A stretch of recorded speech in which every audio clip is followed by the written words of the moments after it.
The U.S. justice system is currently embroiled in crazy drama surrounding the legal and financial protections for the family responsible for the pain and suffering of a nation, the Sackler family. This dynasty began in 1952 when brothers Arthur, Mortimer, and Raymond purchased a small pharmaceutical company and became pioneers of medical marketing. A generation later, that company became known as Purdue Pharma. In 1995, under the leadership of Raymond's son Richard, Purdue introduced the United States to its medical miracle, the magic capsule that could melt pain away and give people back their lives. Overdoses have killed over 1 million people in the US since 1999, and this family, dubbed America's most evil family, is directly responsible for a significant portion of those. You gotta ask, how could an entire pharmaceutical company not realize that they were selling candy-coated addictions? Or rather, how much profit made it acceptable to turn a blind eye to the fact? Everybody involved were rolling in cash at the expense of millions of lives. Over the span of the company's existence, Purdue earned $31 billion in revenue,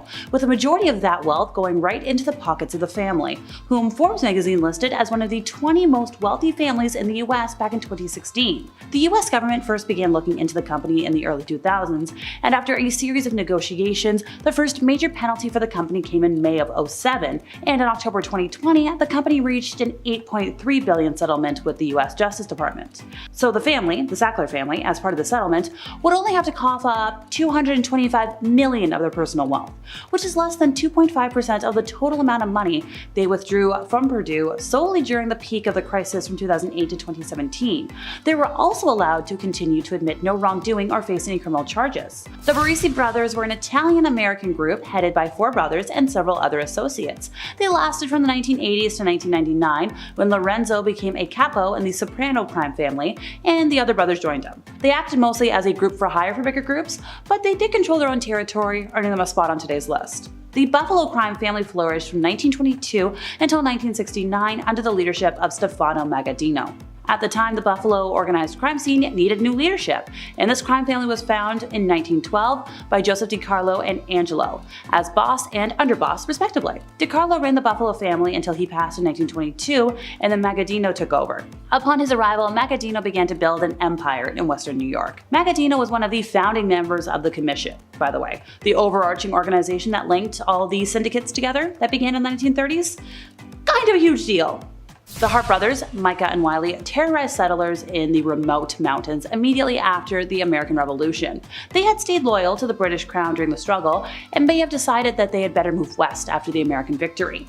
They survived by robbing and killing settlers who were beginning to cultivate the area and appeared to have thoroughly enjoyed the killing part. Well, thankfully, it wasn't long before vigilantes were like, hey, let's do something about this. Micah died of his wounds when a posse caught up with them in 1799. Wiley escaped, but the authorities captured and took care of him in 1804. It was 1998, and the New York City tabloids were buzzing with the news of Irene Silverman. The wealthy widow, a former Radio City Music Hall rockette, had gone missing. Well, let's see, who do we got? Sante Kimes and her son Kenneth were secretly sharing a bed on the first floor of the 82-year-old's $10 million townhouse, which she ran as a boarding home. Now, Silverman had always been wary of Kenneth, particularly. According to news outlets, the 23-year-old changed the locks and refused to let anybody in. He didn't socialize, he paid his rent in cash. Whenever he entered or left the building, he would shield his face from security cameras. Well, the beloved redhead, who was last seen on July 5th, seemingly vanished after saying that she wanted to evict him. And at the time of her disappearance, Kenneth was using the alias Manny Gurin. Well, investigators obtained a search warrant to enter his apartment and found the bed was stripped, there was black trash bags, duct tape. You can put 2 and 2 together and make 4. Experts say the answer was simple: greed. The possibility of tricking an elderly woman out of her lavish Manhattan home and getting away with it was too good to pass up. The Colombo crime family is the youngest of the 5 families that dominate organized crime in New York City.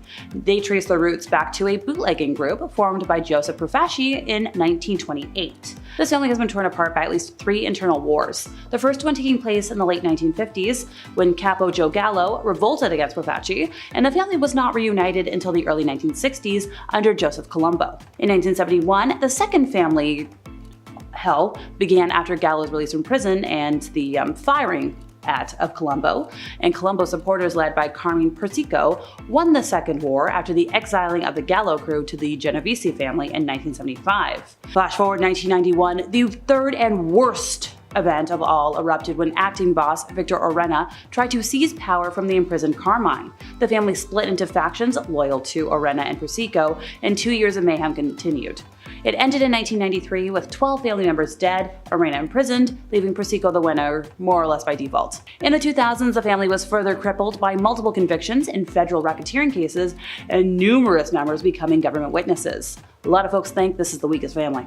The Gambino crime family, another one of the big five. They went through 5 bosses between 1910 to 1957 and are named after Carlo Gambino, boss of the family at the time of the McClellan hearings in 1963, when the structure of organized crime first gained public attention. I believe their most prominent member was underboss Albert Anastasia, who rose to infamy as the operating head of the underworld's enforcement arm. The rise of what was probably the most powerful crime family in America for a time began in 1957, when Anastasia was killed while sitting in a barber chair at the Park Sheridan Hotel in Manhattan.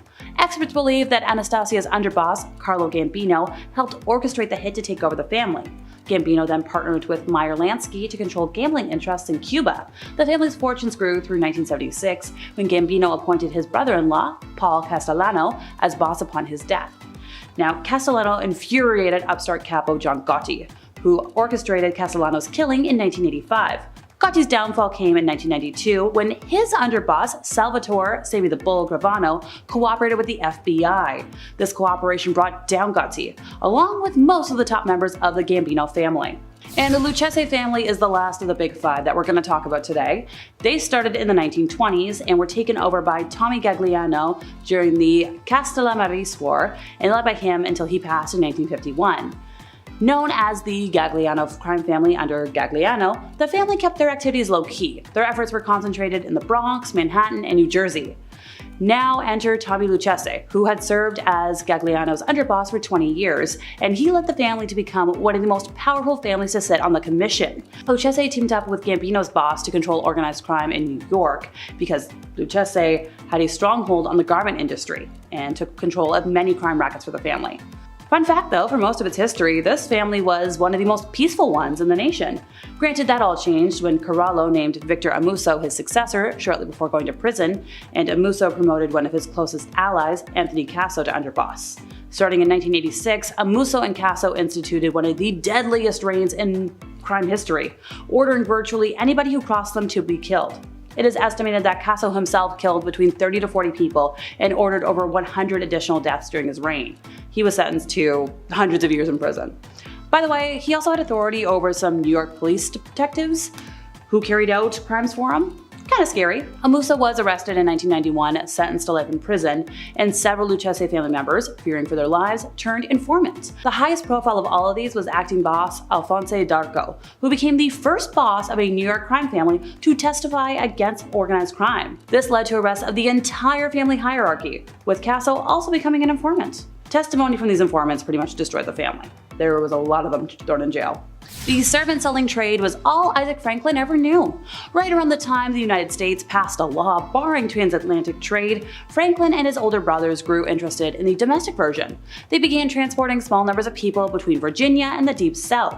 Franklin worked with a few partners over the years, but connected with his longest-lasting collaborator, the man who became his closest friend, confidant, and nephew by marriage in the early 1820s. So at the time, John Armfield was lacking in purpose. He had been chased away from a county in North Carolina for fathering a descendant out of wedlock. And he didn't know what to do, but he knew what he did not want to do. He didn't want to farm. So floundering about, he was like, hey, I'll just dabble in this trade. Franklin and Armfield met a few years after that in the course of business and immediately developed a rapport. And this was an intimacy that continued for decades and fueled their profitability. And yeah, they became family. The Lincoln crime family was formed by Lincoln Clay in 1968 as a result of his desire for revenge against Sal Marcano and the Marcano crime family for killing his family. So throughout the summer and fall of 1968, Lincoln waged his vengeance on Sal's operations, dismantling them one by one and putting his own people in their place. Afterwards, Lincoln met with Leo Galante, who came to New Bordeaux on behalf of the Commission. After Lincoln assured Leo that he had no quarrel with them, the two came to an agreement. Lincoln can have New Bordeaux and run it any way he pleases, as long as he kicks up 20% to the commission once a month. The family runs various rackets in all 9 districts of New Bordeaux, covering everything. We got auto theft, waste disposal, growing stuff. Number 10, Ma Belland. So Lucy Belland, also known as Ma Belland, was based in Fort Worth, Texas, and she and her offspring sold narcotics, including morphine, no-no snow, and spicy spoon juice. Lucy was often cast as the leader of the, Belland crime family, whose members were convicted of narcotics crimes at least 30 times, 30, between 1921 to 1947. In 1908, the family moved from Grandview to Fort Worth, eventually settling in the Arlington Heights neighborhood. In 1911, her son Charles, barely in the double digits of age, impaled another boy and was charged with causing physical harm, but later released on probation. Later that year, her daughter Willie, then years old, was caught as part of a shoplifting ring of a dozen girls. Police later said that Lucy had organized a shoplifting school for her daughters, with their brothers posing as store detectives. Willie and Cora were arrested for shoplifting from department stores in 1912, and Willie was arrested again in 1912 for possession of no-no snow, and in 1913 for stealing dresses. Willie and Cora were charged with theft again in 1914. Willie was later quoted in the Star-Telegram as saying that she was, 12 years old when she first tried morphine, then costing 25 cents for a big bottle. From 1921 to 1947, members of the family were convicted of narcotics crimes at least 30 times. Once again, 30. I had to say it twice, it's insane. In 1938, narcotics agents purchased and seized 2.3 kilograms of illicit substances from the family. Lucy, Willie, Joe Jr., Charles, Jacqueline, and Leslie were all arrested. Eesh, that's quite the family. Number 9, the Kelly family. So this was an American family of serial killers who operated between August and December 1887 near a town called Oak City, just south of the Kansas state border in no man's land, which is now known as the Oklahoma Panhandle. Yes, I know, I said Texas today. Don't worry. They did have some stuff going on there, just wait for it, promise.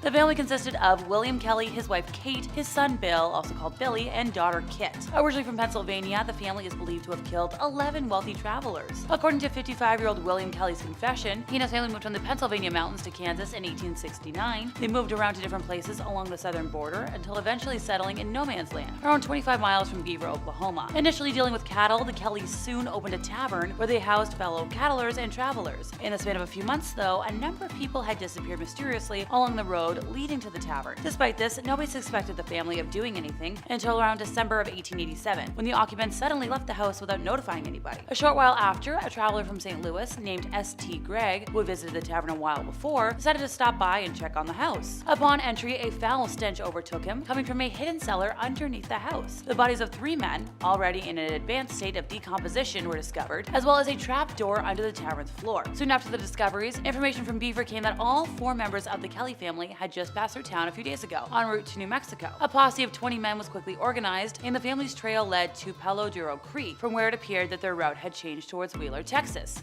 I told you. Texas. After a while, the posse caught up with them and engaged in a 2-hour-long chase. Eventually, Kate Kelly's horse tripped and Kate fell to the ground, breaking her neck in the process. She was left behind, and a half an hour later, the vigilantes caught up with Bill and Kit, but William managed to escape. Upon capture, Kit began pleading for mercy, only to be told off by her brother for being as complicit in the killings as he was. Yeah, you guessed it, that was the end of the family. But according to a news report from contemporary media, an unnamed man from Kansas City, who had investigated the notorious Bender family's house and the rumors of their deaths numerous times, claims that the Kellys were in fact the Benders. He pointed out that both families' modus operandi, family unit numbers, and other evidences proved that they are one and the same. Oh, who were the Benders? Well, I'm glad you asked. Number 8, the Bender family. So this family, more well known as the B-L-O-O-D-Y Benders, were a family of serial killers in Labette County, Kansas, United States, that operated between May of 1871 till December of 1872. The family supposedly consisted of John Bender, his wife Elvira, their son John Jr., and daughter Kate. Contemporary newspaper accounts reported that the Benders' neighbors claimed John and Kate were actually husband and wife, possibly via a common law marriage, which is kind of icky. Estimates report that the Benders killed at least a dozen travelers and perhaps as many as 20 before they were discovered. The family's fate remains unknown, with theories ranging from a lynching to a successful escape. Much folklore and legend surround the Benders, making it difficult to separate, fact from fiction. It is believed that when a guest stayed at the Benders' bed and breakfast inn, the host would give the guest a seat of honor at the table that was positioned over a trap door into the cellar. With the victim's back to the curtain, Kate would distract the guest, while John or his son came from behind the curtain and struck the guest on the right side of the skull with a hammer. One of the women would, cut the victim's throat to ensure death, and the body was then dropped through the trap door. Once in the cellar, the body would be stripped and later buried somewhere on the property. Probably in the orchard, it's good for fertilizer. Although some of the victims were wealthy, others carried little value, and it's believed the family just killed for the fun of it. Alrighty, so what happened to them? Detectives following wagon tracks discovered the Bender's wagon, abandoned with a starving team of horses, with one of the mares not doing so well, just outside of the city limits of Thayer, which was 19 kilometers north of the inn. It was confirmed that the family had bought tickets on the Leavenworth, Lawrence, and Galveston Railroad for Humboldt, and at Chanute, John Jr. and Kate left the train and caught the MK&T train south to the terminus in Red River County near Denison, Texas. Haha, Texas, see? And after that, nobody knows. So I'm gonna go with the theory that they became the Kelly family. Number 7, the Parr Empire. Alrighty, so after all the mass killing families, time to refresh with a simple mob boss style situation, as a little palate cleanser, if you will. Operating in the early 1900s, the Parr machine functioned on bribery, graft, and illegal donations. Political support came from the southernmost counties in Texas, and the machine could produce large numbers of votes, both legal and illegal, from the impoverished and uneducated working class citizens. While the Parr machine had always asserted undue influence over the county's affairs, it was not until Archer Parr that its leadership felt safely secure to overwhelm the remaining independent farmers by appealing directly to the county's new majority by offering them jobs, and in some cases cash directly from the county coffers in exchange for political support. George Parr engaged in the graft, bribery, and fraud that are, often associated with political machines, and along with other large landowners and managers of landed estates owned by prominent Eastern businessmen, Parr helped develop the practice of working illegal citizens and later using them for advancing political interests. More importantly, his own political career included serving as both the Duval County judge and sheriff. He also owned the San Diego State Bank and the famous Dobie Ranch, including the Parr's Los Horcones Ranch. He was also a partner and silent partner of dozens of other businesses, which seems like a conflict of interest. He was convicted of tax evasion in 1932 and eventually served 9 months in federal correctional institution after violating his parole. Number 6, the Cat family. So, the Cat family, consisting of Ronald Scott Cat and eventually his 2 offspring, Hayden and Abigail, were responsible for a number of bank robberies in the Portland, Oregon, and Houston, Texas areas. After the death of his wife, Cat was facing financial difficulties due in part to his multiple substance addictions and unstable employment history. He decided to bolster the family's income by, why not, robbing banks. He and his family committed several robberies, all occurring while the family lived a seemingly typical middle-class American life. So originally they did it in Oregon, and then they decided, let's start fresh in Texas. So in 2012, Cat, now with the help of both of his offspring, decided to embark on a crime spree while the family kept up a facade of normality. The first robbery that Scott perpetrated with the help of his family occurred at a Comerica Bank in Harris County on August 9th. Scott and Hayden entered the bank wearing hats, sunglasses, surgical masks, gloves, and painter's coveralls, armed with lethal-looking, pew pew. Abigail waited outside in the family car with stolen license plates, and everybody got away. Now, the second robbery, which occurred on November 9th, took place at the First Community Credit Union in Katy. Now, because preliminary observations of the intended target showed a construction project was taking place nearby, Scott and Hayden wore bright orange safety vests and sunglasses to blend in with the construction workers, which makes sense. This time, Hayden wore a fake mustache, and Scott wore his familiar painter's mask. Abigail once again drove the getaway vehicle. Together, the 2 robberies netted the family around $170,000 from the Texas banks. Number 5, Mark Anthony Condit. I swear you'll understand why he's on the list by the end. So the Austin serial explosions occurred between March 2nd and March 21st of 2018 in Austin, Texas. In total, 5 package explosives exploded, ending the lives of 2 people and injuring another 5. The perpetrator, 23-year-old Mark Anthony Condit of can't say that name of that town. And the perpetrator was pulled over by police on March 21st and detonated an explosive inside his vehicle, killing himself and injuring a police officer. He was the eldest of 3 offspring and attended Austin Community College from 2010 to 2012, leaving without graduating but apparently in good academic standing. He was homeschooled by his mother, who in February of 2013 officially graduated him from high school. Yep, that was after his college stint, because that totally makes sense. He wrote a lot of really weird blog posts in 2012 where he identified as a conservative who was not that politically inclined. He argued for the death penalty and argued against same-sex marriages and schmecks offender registries. He was reportedly part of a club called the Righteous Invasion of Truth, and the club's members were homeschooled young people. They also practiced homeschooling, practiced survivalism, and held Bible studies. Hey, I see the evil in the family, don't you? Number 4, Edward Harold Bell. So he was an American schmecks offender, killer, and the first fugitive to be featured in the Texan rendition of America's Most Wanted. According to his claims, his father, an oil field worker, frequently moved the family to various towns surrounding the Houston area, and allegedly suffered physical harm both from him, his scoutmasters of the Boy Scouts and one of his cousins. Bell would also claim in later interviews that his father encouraged him to do violent crime, ranging from robbing banks and taking advantage of women sexually, in addition to encouraging him to take his own life. After graduation, he found work as a licensed driver and married his first wife in San Marcos, with the newlyweds then moving to Western Texas, where they had 3 offspring. Following his capture in Panama City in 1993, he was extradited, convicted, and sentenced to a 70-year term for the killing of a Marine in 1978, and later confessed to killing 11 girls throughout the 70s. Okay, maybe don't claim to be from the Bell family if you ever go near Texas.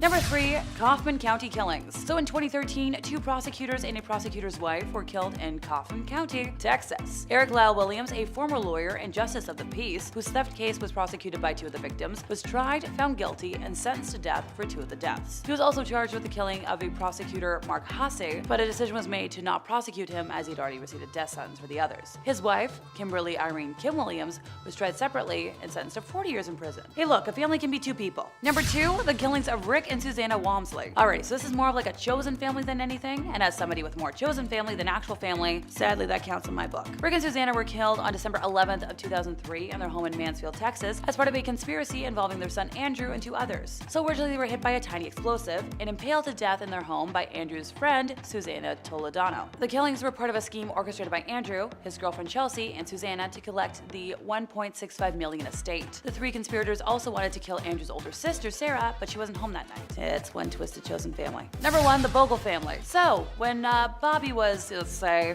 that much old in 1969, he woke up on Christmas morning to a heavy metal wrench in a plain brown paper bag under the tree. Later that day, he and his brothers used the wrench to break into a local grocery store and steal pop, making his father, a career criminal who went by the name Rooster, proud. This family crime spree spanned 4 generations and crossed multiple states, from Texas to Oregon, beginning in the early 1920s with ancestors who were moonshiners and carnival workers, and involved hundreds of felonies covering just about every genre of lawlessness, from death and sodomy to burglary and insurance fraud. They stole everything from chickens and cows to lumber and metal, and once broke into a government-run fish hatchery just to gorge on salmon. When the children were barely in middle school, they were already stealing 18-wheelers. Unlike other vicious families on this list, being part of a close, loving, and supportive family is what made them what they are. Granted, nobody in the family was especially bright. They killed people and then would make calls to their mother from the victim's home phone, and they once melted a stolen safe with a torch and tried to spend the burnt money. I feel like y'all get the gist of it, but it's quite the family legacy. So, to start, it's Genghis Khan. That's probably the most obvious start in this case. Good old Genghis was the ruler and emperor of the Mongol Empire, the largest empire in history. How'd he do that? Well, even if they were outnumbered, which they usually were, the Mongols were masters of tactical and psychological warfare. They always had one-time offer for any city or civilization they came across. If this people in the town surrendered, the Mongols would treat them well and allow them the fruits of a secure world. They had considerable personal liberty, religious freedoms, and overall more rights. Once the Mongols were empowered, their land was safe and well controlled. If, however, the people resisted the Mongol advance, they and their cities would feel the full fury of the enraged invaders. The Mongols were violent, decapitating a path from the west shores of the Black Sea to the Pacific. Some experts calculate that fully 11% of the world's population died because of the Mongol expansion. He died in 1227 himself after defeating the Tanguts, and he left his successor and sons to handle everything. Don't think they were any better, however. His grandson told the Pope that he'd only protect Christian pilgrimage to Jerusalem if the Pope brought every king of Christendom to Khan to swear fealty. And his son committed one of the worst Mongol atrocities recorded against the Oryats. So I could go on, but we got more freaks to talk about. Your takeaway is don't mess with a Mongol. Ed Hardy fans, you'll know this one, the Krays. Dramatized in the 2015 movie Legends, these identical twins are unique in comparison to other criminal empire leaders. They ruled East End London with an iron fist during the swingin' 60s. Their criminal empire depended on robbery and protection rackets to thrive. The Krays and their associates would ensure compliance by readily resorting to arson, assault, and killings. The fear they inspired stopped even the most cowardly of snitches from saying a peep. They operated out of a nightclub and they were familiar figures on the street. But the streets are different during the day, and surprising to many, ordinary people who were untouched by the Krays' business interests actually revered them. They acted as a sort of local authority, helping people with their problems, debts, hurtful spouses, or failing homes. They guaranteed safety on the street and delivered it. It wasn't even just the ordinary people that admired the Cray brothers, but celebrities and politicians too. The police arrested them in 1968 after Ronnie's mental decline, caused by his refusal to take medication, led to the operation to make some sloppy mistakes. AKA, he literally killed 2 people at separate public events. 2 occasions, guys. Ronnie was sent to a high-security psychiatric facility due to his instability, but also his homosexuality. Unfortunately, that's how the times were. He died in 1995 while his brother died in 2000, 5 weeks after authorities released him from prison on a compassion ground for his terminal cancer. This Spanish family has lurid tales, but are they fact or are they fiction? The Borgias. Originally from Spain, the family became important in 15th century political and religious world. Caesar, the Borgias patriarch's father, was elected pope in 1492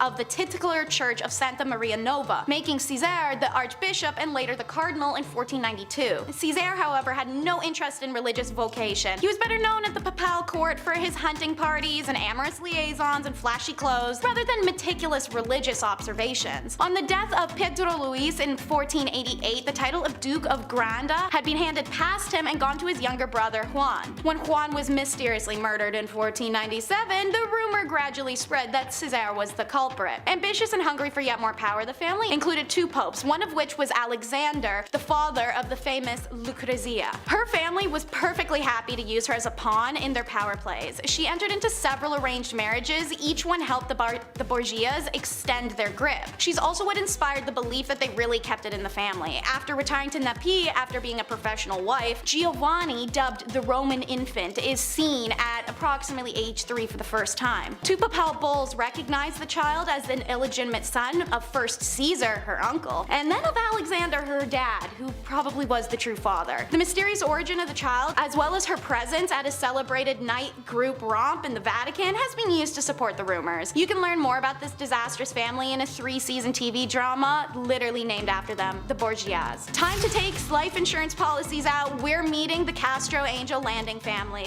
Cult. You know there had to be at least one coming up. They love to call themselves families after all. Angel's Landing is the name of a 20-acre compound outside of Wichita, Kansas, where Lou Castro and a small group of people lived an inexplicably extravagant life in the early 2000s. His followers were convinced he was an angel seer who saw the future and knew how people were gonna die. Turns out the reason he knew was because he was gonna be the one making it happen. Patricia Hughes showed up dead in 2003 and police turned their attention to the secluded luxury compound. There were high-end vehicles and appliances, well-kept lavish homes, pools, and just a lot of wealth that wasn't accounted for or could be explained. Then Patricia's husband dies in 2006 on compound once again by a freak accident, and Ron Goodwin dived into every bit of personal and financial information he could find on the people living at Angel's Landing. Turns out our buddy Castro took out expensive life insurance policies on certain cult members and had them cashed in by other members when someone in the makeshift family accidentally died. This pattern occurred around every 2 years and for about a decade, unnoticed. Turns out his name wasn't even Lou Castro, but Daniel Perez, a man from Texas with many police reports. Perez was charged with 28 felonies, and in February 2015 he was convicted on all counts and sentenced to 80 years in prison. The cult was later profiled on an episode of Oxygen's Deadly Cults. Next up is Lucky Luciano. We love a fun and flirty nickname, one he earned for success at evading arrest and winning craps games. Lucky was the most powerful chief of American organized crime in the early 1930s and a major influence even from prison and after deportation to Italy. At 10, he was already involved in muggings, shoplifting, extortion. After a 6-month jail sentence when he was a teen, Lucky teamed up with Frank Costello and Mayor Lansky and other young gangs,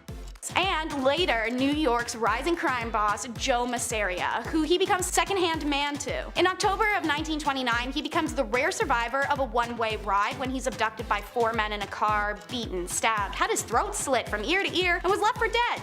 But he survived and never named his abductors. Metal. Lucky had carefully nurtured his contacts with the young powers and had become the boss of all bosses without ever accepting or claiming the title. By 1934, he and the leaders of other crime families had developed the National Crime Syndicate. In 1936, Lucky was indicted, tried, and convicted for his brothels and call girl empire, and was sentenced to Clinton prison for a 30 to 50-year term. From his cell, he continued to rule and issue orders, and in 1942, the luxury liner Normandy was destroyed in the New New York Harbor, and Navy intelligence sought Luciano's help in tightening waterfront security. Lucky gave the orders, and sabotage on the docks ended, and in 1946 his sentence was commuted and he was deported to Italy, where he settled in Rome. He then bounced from Cuba to Naples and continued his crime empire until he died of a heart attack in an airport in Naples, Florida in 1962. A family gang of four so ferocious they have a catchy nickname to prove it: the Benders. The Benders settled in isolated Labette County, Kansas in the early 1870s following the New Spiritualism movement. This is because Kate, in her early 20s, was renowned for performing seances that showed off her psychic abilities at the store inn that the family ran. But this wasn't as picturesque as it seems. Historians are very confident that the Benders, living as a husband, wife,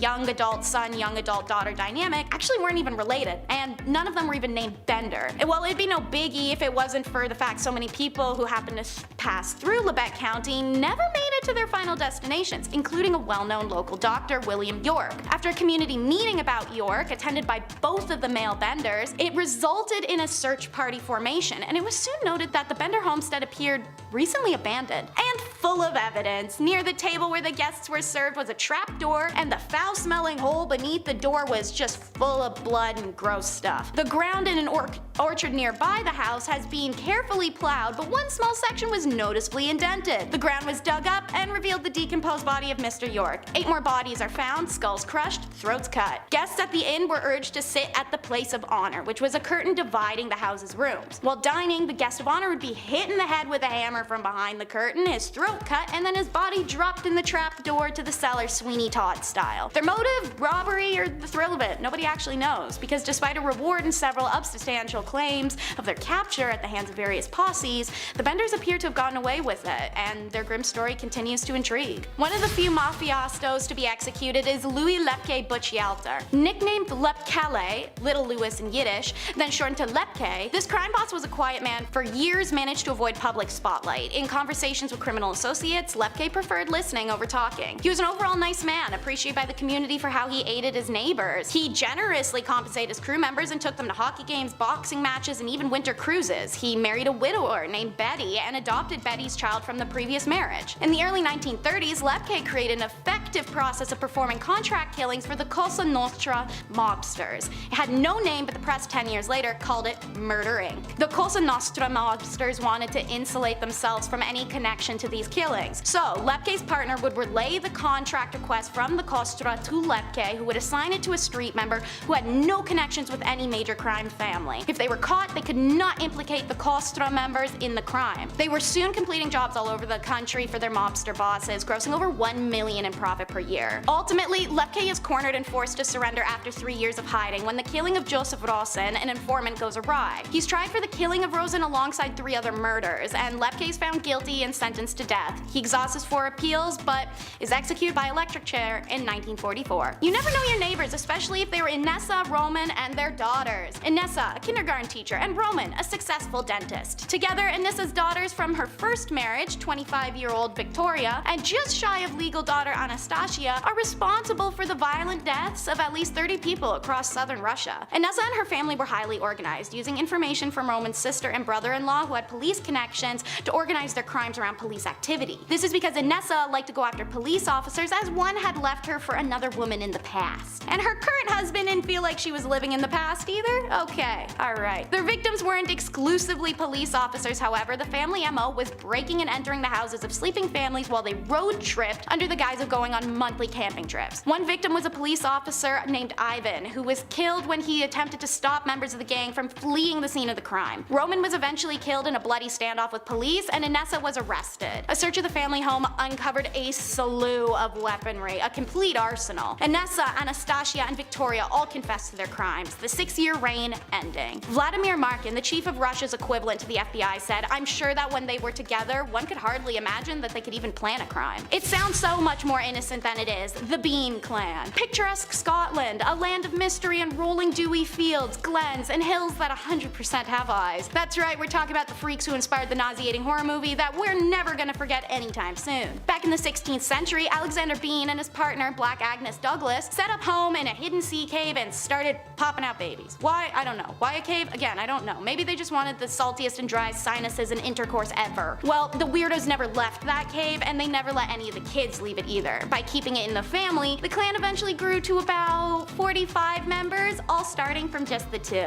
Jobs were hard to come by when you're not part of society and potentially terrifying looking from inbreeding, so why not just murk and eat travelers whenever you're feeling peckish or want a new shirt? That's exactly what they did, operating only at night and retiring to their cave by day where they could enjoy a roasted meal of unfortunate victims and rest like weird hick vampires. Locals had no idea what was going on because they weren't being picked away at like croutons from the veggie tray, and the Bean clan survived doing this for 25 years, munching down on what's estimated to be about 1,000 people. Naturally, it eventually gets found out by the locals and they decide to do an old-fashioned mob style on this one. They descend on the cave and cut the off the men, followed by their hands and feet, leaving them to bleed to death. Everyone else was burnt alive. I'm sure if they could've, these weirdos would have attended their own massacre just to snack on their own cooking remains. And now the most dysfunctional family in history, the Ptolemies. The last dynasty of Greek Egypt. Their first 3 monarchs of the dynasty were capable, vigorous sorts that did things like build the great library at Alexandria on their weekends off. But from the 4th century forward, it was nightmarish. It's like they were on a game show where you tried to kill as many of your close relatives as you were able, preferably in as painful and public of a way as possible. This is complicated for 2 reasons. 1, they kept the names in the family. Men were always named Ptolemy, and women 9 times out of 10 were called Cleopatra. 2, they kept their seed in the family too, following the Egyptian tradition, brother and sister wed and had children. This means it's not easy to explain who is killing whom. What follows offered is a kind of prose poem compiled of examples dedicated to the most bestial family in history. Alright, so Ptolemy V was the nicest of the later Ptolemy and thoughtfully had his mother's killers ripped apart by a mob. Ptolemy VI fought his own brother for the throne and then married his sister Cleopatra II. Ptolemy IV kills his mom, who had killed her husband for having a love affair with her mother. Ptolemy VIII was a great enemy of Ptolemy VI and the probable killer of Ptolemy VII. He also married Cleopatra II and then began an affair with Cleopatra's daughter, Cleopatra III. So Ptolemy VIII had Ptolemy VI dismembered and the pieces sent to the mother, Cleopatra II. I could keep going, like for hours. They burned, cooked, eviscerated, literally anything you can think of, they did to one another. All of this comes down to the bottom of the family tree, Cleopatra VII, the daughter of Ptolemy XII, the famous Caesar-loving, Mark Antony-loving Cleopatra who blew Egypt out of the water. I need a water break after that. Starting off this list in our number 10 spot, we have the Murdochs. With the high profile of this ongoing case, coupled with the fact that Netflix just released a chilling documentary about the story of this family, it is likely that you may already have quite the idea of who the Murdoch family is. Taylor and I have been watching the documentary series. We're past the first few episodes, and man, is this story wild. A few years ago, if someone asked you who the Murdoch family was, you would have likely described them as one of the most powerful families in South Carolina, with a legal dynasty that has spanned for a century. Now, if I asked you that same question, the answer would be a family who had it all: money, power, status. But some of the members flew a little too close to the sun, tragedy ensued, and now people have lost their lives and the family has been destroyed. It started back in 2015 with the death of Stephen Smith. It carries on to 2018 when Gloria Satterfield, a long-serving employee for the family, was found passed away after a quote trip and fall accident. These events are both horrible and completely atrocious, but despite the rumors, mysteries, and alleged conspirators of these deaths, things really started to unravel for the family in February of 2019 with the death of Mallory Beach. The young woman met her untimely fate after a boating accident where, allegedly, 19-year-old Paul Murdoch was at the wheel, intoxicated. We could spend hours and hours talking about this family and all of these cases and the conspiracies, but we are short for time, which brings me right to the most recent tragedy: the 2021 killings of that same Murdoch who was driving the boat, as well as the killing of his mother, Margaret. Now, I do believe that people are innocent until proven guilty, but it is important to note that the one on trial for these killings right now is the father and husband to the deceased, Alex Murdoch, the patriarch of the family who is supposed to be carrying on that Murdoch legacy. The stories surrounding this family are horrific, tragic, and a reminder of the dangers that money and power can bring. In our number 9 spot today, we have the Sacklers. This family is the one behind the dynasty of Purdue Pharma, who is best known for producing an exceptionally strong prescription painkiller. Of course, we all know just how big and rich a pharmaceutical company could get, especially one that has been around for quite some time. The company was first created in 1952 by 3 Brooklyn-born brothers, and in the beginning, the company mostly dealt in things like laxatives and earwax removal methods. Soon, things for the company took quite an upwards turn, and before anyone knew it, the family was regarded as one of the most esteemed New York families, but they were also known for their philanthropic tendencies, with their names on museums and hospitals, some of the most famous in the world. You see, the thing is, when they released this painkiller in 1995, it led to them amassing an insane $13 billion fortune. That is obviously incredible, but the trouble came when it was realized that this painkiller wasn't nearly as potent as it was marketed to be, and frequent users would be building up a tolerance to it, meaning they needed to use higher and higher dosages. Viewer, welcome to the opioid crisis. Basically, this all spiraled out of control and led to many lawsuits coming against Purdue Pharma, not only by individuals, but by January 2019, 36 states were suing the company for what the painkiller had done to their citizens. After 2 years of deliberations, the Sacklers finally reached a deal with plaintiffs in bankruptcy court in September of 2021. As part of their Chapter 11 proposal, they agreed to pay $4.5 billion and give up all ownership of the company in exchange for complete immunity and all future opioid liability. Despite this fall from grace, the Sacklers were able to move an alleged $1.36 billion into offshore accounts, so despite their bankruptcy filing and the large sum of money handed over, they will continue to retain quite a large amount of their personal wealth. In our number 8 spot today, we have the Bakkers. Jim and Tammy Faye Bakker were once the most famous televangelists in America, and they certainly were living in quite a lap of luxury. They had beautiful homes, expensive cars, and a ton of money, but that quickly came crashing down amid horrendous scandal. In the late 1980s, after much success, Jim Bakker resigned from the PTL ministry after there was a cover-up to hide some hush money that had been given to church secretary Jessica Hahn over an alleged SA situation. Of course, not necessarily a surprise, but definitely not a good look for a televangelist. This led to more interest in people looking into the family more, and soon it was uncovered that there was some sort of accounting fraud going on as well. The consequences for this came by way of felony charges, conviction, imprisonment, and divorce. That was the end of that legacy, but since serving his time, Jim Bakker hasn't exactly slowed down. He not only remarried and returned to televangelism, but he also currently hosts the Jim Bakker Show, which focuses on the end times and the second coming of Christ while promoting emergency survival products. So, that's interesting. In our number 7 spot today, we have Prince Sado. Born in 1735, Prince Sado was the heir to the Korean throne, but unfortunately, he would go on to suffer from extreme mental illness and delusions. Thankfully for historians and those of us interested in history, the wife of the prince created memoirs, and in them she detailed the horrifying things that happened next. The prince began to kill.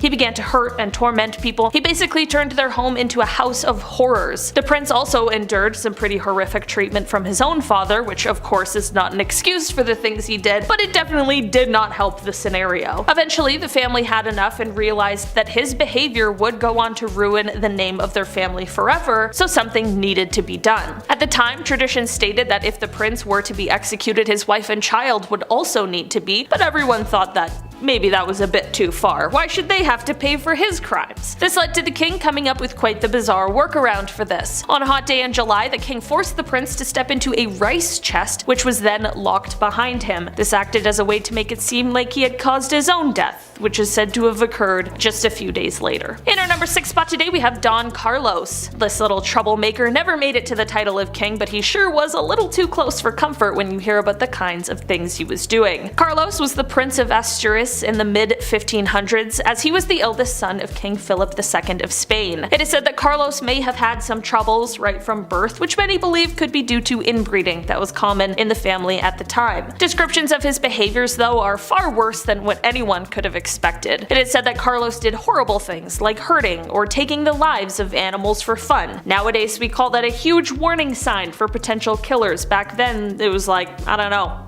Was anybody even watching you, really? It is even said that at one point he purposefully blinded all of the horses in the royal stable. Soon, of course, his cruelties would extend to humans, with people claiming that one time he chose to harm a servant girl for no reason other than because he could. Major King Joffrey vibes in that one. And apparently one time he made a shoemaker eat a pair of shoes that he had made that the prince didn't like. He was just a little twerp. Carlos was set up by his family to marry the eldest daughter of King Henry II, but after a few hours with the man, she decided that there was absolutely no way in hell. Like, he was so bad that she would rather marry his dad.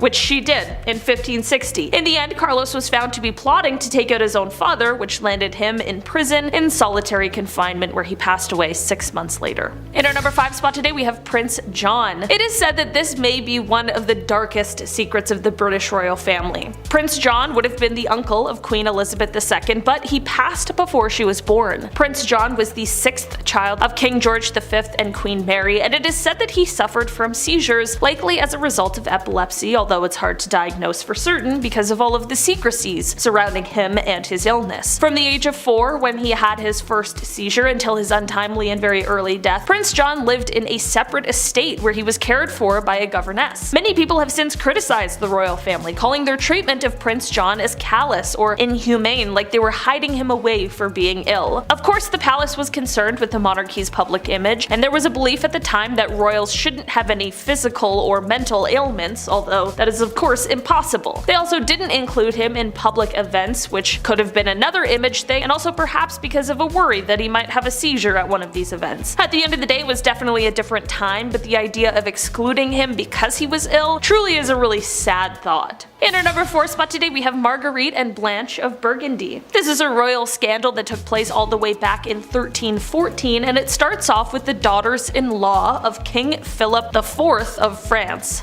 I think that's the 4th, here's hoping. These young women, Marguerite and Blanche of Burgundy, were accused of having quite a scandalous affair with 2 brothers, Philippe and Gautier. So this already is some hot tea, but apparently when Queen Isabella of England, who is the daughter of King Philip of France, so I guess like sisters-in-law with these ladies, when she heard these stories, apparently she's the one who totally outed their affairs. It was obviously a huge deal, and both of the women admitted to their adultery. This led to them being pretty much erased from public knowledge. They had their hair cut short and they were thrown in a dungeon, and even though Marguerite was meant to be the Queen of France through her marriage, when her husband ascended the throne, she stayed locked in the dungeon until the marriage could be annulled. Little is known about what happened to either of them after this point. However, it is believed that Marguerite passed away in 1315 and Blanche 1326. As for the men in this affair, well, they met quite a gruesome fate that involved the removal of their bits and pieces before their swift execution. In our number 3 spot today we have the Duggars. Alright, one of the most famous reality TV families, and even before the horrors of this family came to light, they were already a family that had fame due to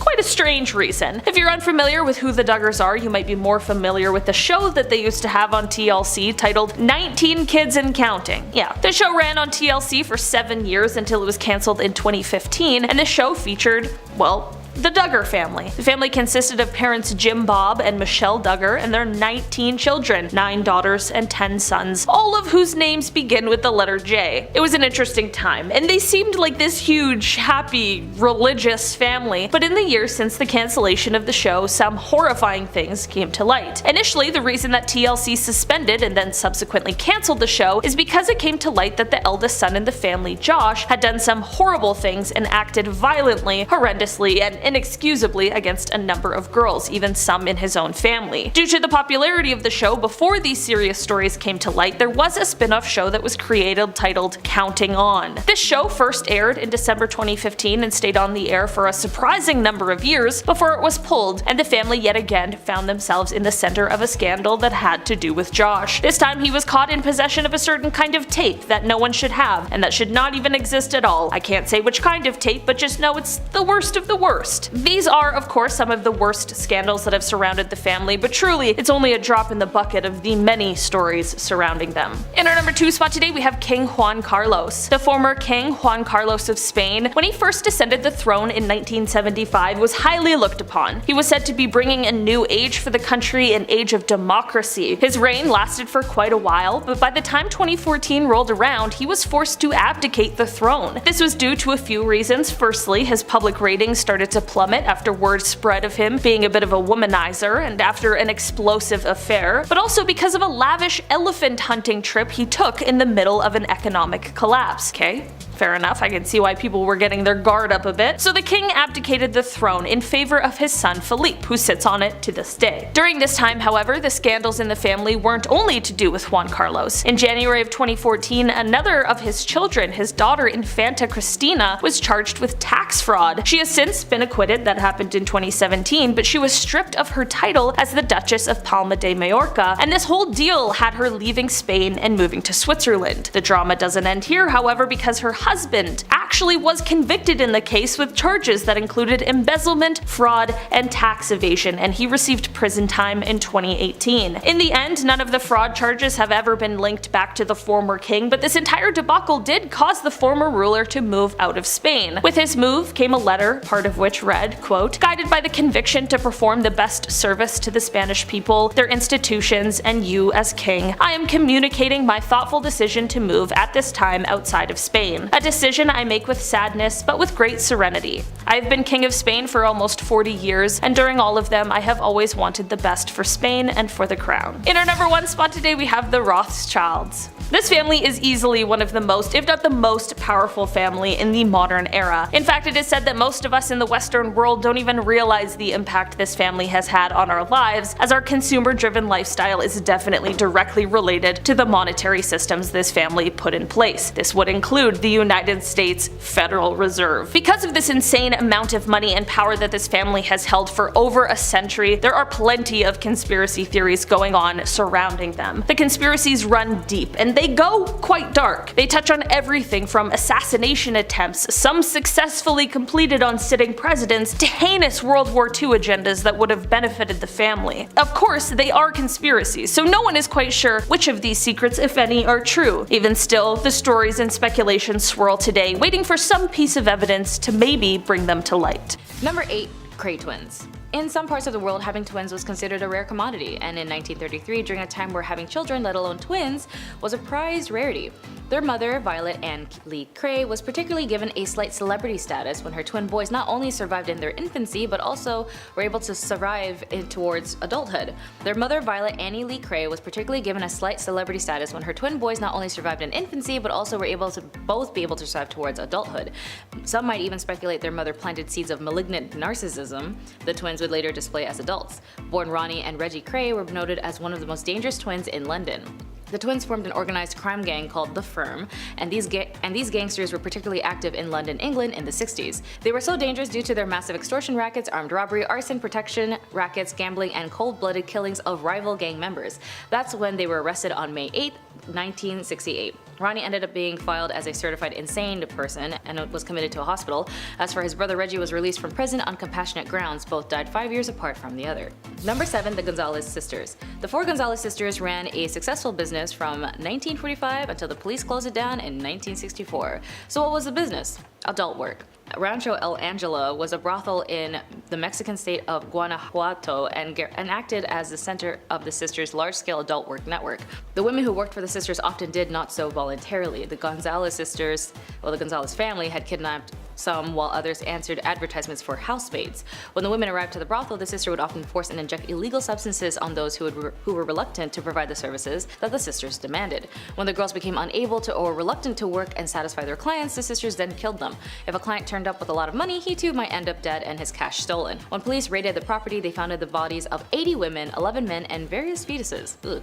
There were probably many more victims who remained undiscovered, and the Mexican court sentenced the sisters to 40 years in prison.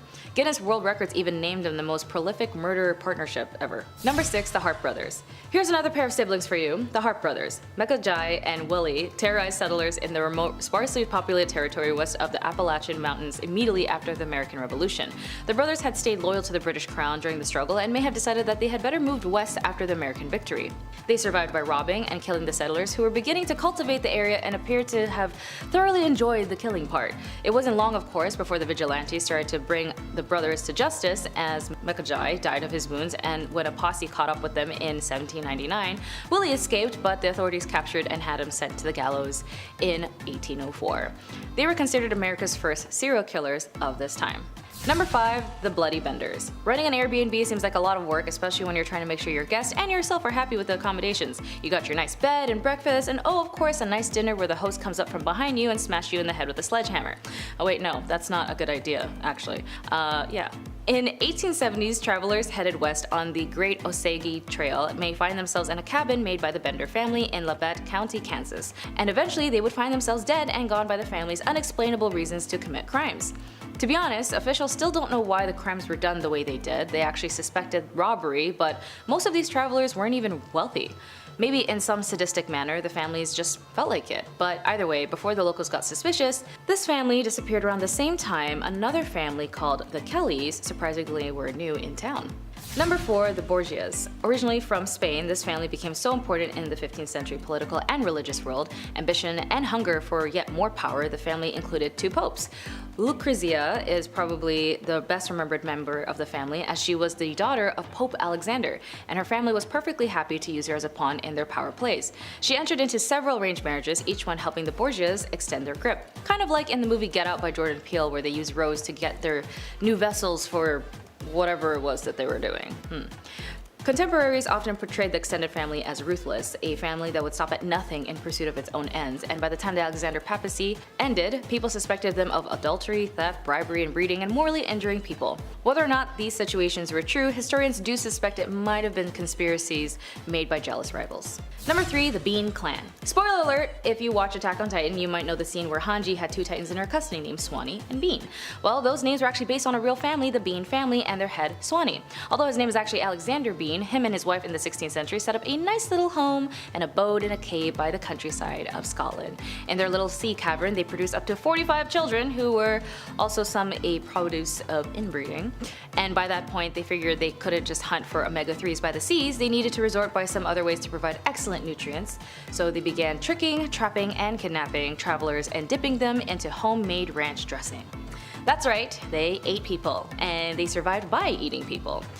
The clan only operated at night, and when they returned home to their little caves is where they could eat the roasted man or woman. The locals didn't know this was a thing, and for 25 years the clan survived and ate up to 1,000 people. The family was tracked down by authorities and all died under their custody. The tale of the Bean Clan only appeared in a Newgate calendar in the 18th century, and its publications always highlighted awful crimes to educate its readers. However, this was the same type of publication that had the same notoriety as a fake news forum. Number 2. Fred and Rose West. Ever see someone at the bus stop and thought they were really cute, but also thought, hey, you know what, they'd be a great accomplice for a lot of crime? And that's what happened to Fred and Rose West. The 2 serial killers met at a bus stop and somehow created a relationship with one another. From 1971 to 1987, the couple would sought out female victims in Gloucestershire, England, and after tormenting and eventually slaying the victims, they would bury them in their cellar. Earning the name the House of Horrors, among the many victims was actually Fred's daughter. By 1994, the law finally caught up with the couple, and Rose was convicted up to 10 of the crimes and sentences to life in prison. Meanwhile, her cohort, Fred, took his own life before he could be convicted. When he did die, he did confess to 30 of the victims he tormented, which unfortunately might be even speculating that there's probably more victims left undiscovered.